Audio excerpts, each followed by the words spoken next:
How to fix config list failed error on Windows PC. 1. Keep Windows up to date. 2.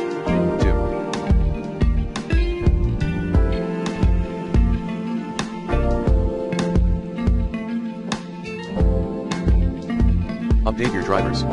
3. Run the BSOD troubleshooter. 4.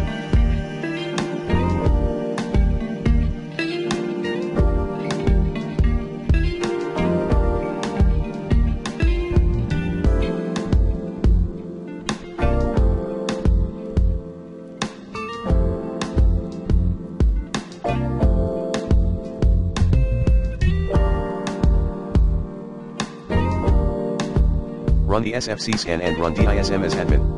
Commands include sfc/scanodism/online/cleanupimage/scan-help-dism/online/cleanupimage/restore-health 6. Run chkdsk command chkdsk/f/rc as admin. 7.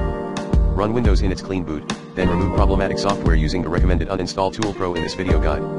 8. Change your hard drive mode from AHCI to ATA in BIOS settings. 9. Run automatic repair/reset Windows.